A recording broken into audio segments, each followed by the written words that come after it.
মালদার প্রাক্তন সহ সভাপতি দুলাল দাসের খুনে বিহার যোগ, তাকে শেষ করতে নাকি 10 লাখের সুপারি দেওয়া হয়েছে। ভয়ঙ্কর অভিযোগ তো। মালদাতে বর্ষিয়ান তৃণমূল নেতাকে খুনের পরেই নানা ঘটনা সামনে চলে আসছে। তাহলে কি এর পিছনে অন্য কেউ যুক্ত রয়েছে? 10 লক্ষ টাকা দিয়ে খুন করা হয়েছিল দুলাল দাসকে। এই বিশাল অভিযোগ তুললেন কৃষ্ণেন্দু নারায়ণ চৌধুরী। তৃণমূল নেতা কৃষ্ণেন্দু নারায়ণ চৌধুরী কি বলছেন শোনাবো আপনাদের। এটা একটা পয়সা দিয়ে করা হয়েছে, খুন করা হয়েছে। বিহারে কোনো গ্যাংকে হয়তো টাকা দিয়েছে, শুনেছি 10 লক্ষ টাকার লেনদেন হয়েছে। এটাই। কতজনকে ধরেছে? 5 জনকে ধরেছে, 6 জন ছিল, একজন পালিয়ে আছে। লোকালি 2 জনকে ধরেছে, চলছে এনকোয়ারি। কেন খুন হতে পারে এরকম? এটা পুলিশ দেখছে, পুলিশ সর্বোচ্চ, কারণ মাননীয় মুখ্যমন্ত্রী নিজে দেখছেন, তিনি নির্দেশ দিয়েছেন, সেই মতো কাজ হচ্ছে। দুলাল সরকার খুনের ঘটনায় 10 লক্ষ টাকা দেওয়া হয়েছিল বলে তার যে অভিযোগ, তা যদি সত্যি হয় তাহলে এই ঘটনার পিছনে মাস্টারমাইন্ড কি, তাও কিছুদিনের মধ্যে সামনে চলে আসবে বলে মনে করা হচ্ছে। এই ঘটনায় ইতিমধ্যেই বেশ কয়েকজনকে গ্রেপ্তার করা হচ্ছে। এই খুনের ঘটনায় বিহার যোগ প্রমাণিত হলে কিন্তু বদলে যেতেই পারে সব সমীকরণ। প্রসঙ্গত, একেবারে ফিল্মি কায়দায় রাস্তার উপর বাইক দাঁড় করিয়ে তৃণমূল কাউন্সিলরকে লক্ষ্য করে শুট করে জানে শেষ করে দেওয়া হয়।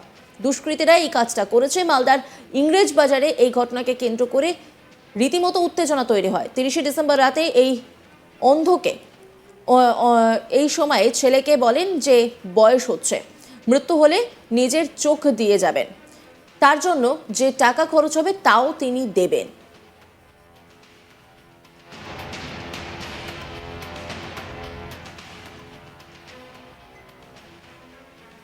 কিন্তু এই কথা বলার দুদিন বাদে শুট আউট হতে হলো দুলাল সরকারকে, আর তাতে রীতিমতো চাঞ্চল্য ছড়িয়েছে সর্বত্র।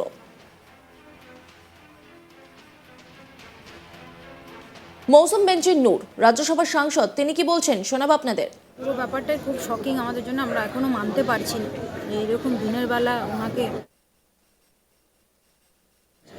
এর পিছনে কারা আছে মুখ্যমন্ত্রী নিজেও বলেছেন, পুলিশও তৎপর, তারা দেখছেন যে ব্যবস্থা, তারা ইনভেস্টিগেশন শুরু করেছেন। 2 জন শুনছি অ্যারেস্টও হয়েছে। এবং যারা ইনভলভ, আমরা একটা জিনিস বুঝতে পারছি যে কোনো কেউ তো ইনভলভ আছেন, কোনো কনস্পিরেসি হয়েছে। যারা ইনভলভ তারা যাতে ধরা পড়েন এবং তাদের যাতে কড়া শাস্তি হয়, আমরা এটা সবাই চাইছি, এটাই আমাদের ডিমান্ড।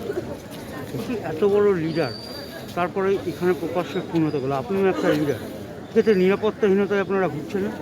এখন এটা তো একটা শকিং ব্যাপার, অবশ্যই আমাদের সবাইকে এফেক্ট করেছে এবং আমরা সেই জন্যই চাইছি যে যারা ইনভলভ তাদের বিরুদ্ধে যাতে কড়া অ্যাকশন নেওয়া হয় এবং সব থেকে মানে গ্রেভ যেটা, এটা একটা ক্রাইম, তার জন্যে যে শাস্তি পাওয়া দরকার সেই শাস্তি যাতে, উপযুক্ত শাস্তি যাতে এই ক্রিমিনাল যারা ইনভলভ আছেন তারা যাতে পান, এটাই আমরা চাই। এই নিয়ে একটি রিপোর্ট তুলে ধরেছেন আমার কলিগ মিল্টন, দেখাবো আপনাদের। দীর্ঘদিনের মালদা জেলার তৃণমূলের সঙ্গী, এক সময়ের সভাপতি এবং পরবর্তী সময়ে 6 বারের কাউন্সিলর এবং 1 বারের চেয়ারম্যান দুলাল সরকার আততায়ীদের গুলিতে প্রাণ হারালেন তিনি। এরপরেই জেলা জুড়ে রাজনৈতিক তরজা শুরু হয়েছে। পাশাপাশি প্রকাশ্যে এই তৃণমূল নেতাকে এইভাবে গুলি করে খুনের ঘটনায় জেলা জুড়ে আতঙ্ক ছড়িয়েছে।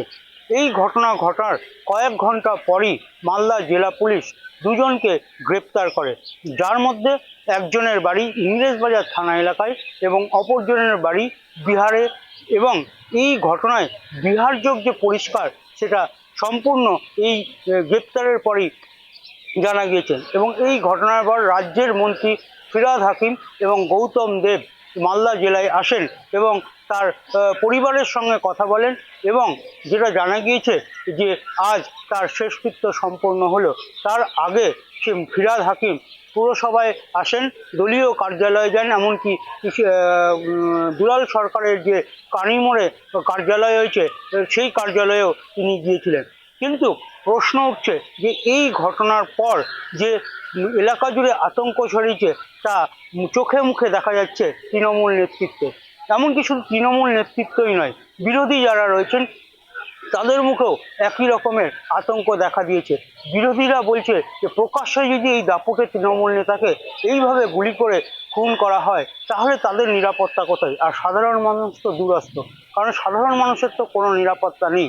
এই পুলিশের যে মুখ, অর্থাৎ যে পুলিশের যে ভূমিকা, সেই ভূমিকা নিয়ে ইতিমধ্যে রাজ্যের মুখ্যমন্ত্রী মমতা বন্দ্যোপাধ্যায় ক্ষোভ প্রকাশ করেছেন।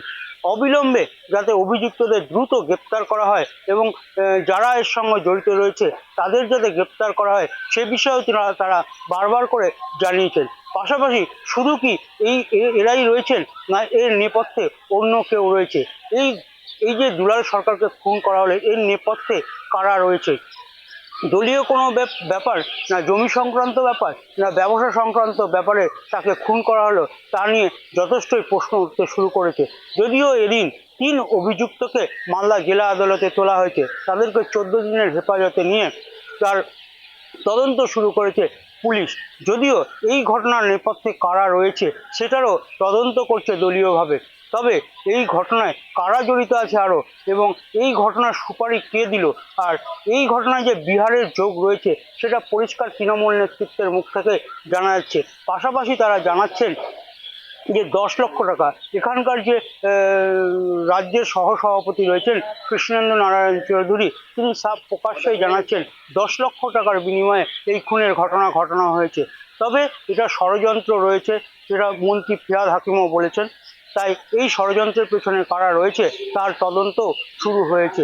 সব মিলিয়ে যে দুলাল সরকার, যিনি ছিলেন প্রাক্তন জেলা সভাপতি, তার এই খুনের ঘটনার নেপথ্যে যারা রয়েছে সমস্তটাই তদন্ত হবে বলে জানা যাচ্ছে দলীয় সূত্র থেকে। প্রশাসনিক বৈঠকে এই ঘটনায় ক্ষোভ প্রকাশ করেছেন রাজ্যের মুখ্যমন্ত্রী মমতা বন্দ্যোপাধ্যায়।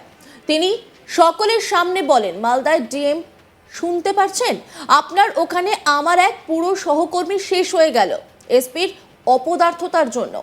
তার নিরাপত্তা আগেই তুলে নেওয়া হয়েছিল, আমি তাকে পার্সোনালি চিনতাম। আগেও তার উপর একাধিকবার হামলা হয়েছে, নির্বাচনী জনপ্রতিনিধি ছিলেন। এটা আমাদের দুর্ভাগ্য। বর্ডার নিয়ে যদি ব্যস্ত থাকেন তাহলে জেলার উন্নয়ন হবে না। শুনুন কি বলেছেন মুখ্যমন্ত্রী। আপনার ওখানে তো আজকে আমার একজন পুরো সহকর্মী হয়ে গেল এসপির অপদার্থতার জন্য। তার সিকিউরিটিও আগে তুলে নেওয়া হয়েছিল, আমি পার্সোনালি চিনতাম। আগেও সে অনেকবার অ্যাটাক করেছে, সে ইলেক্টেড জনপ্রতিনিধিও ছিল। এটা খুব দুর্ভাগ্য আমাদের।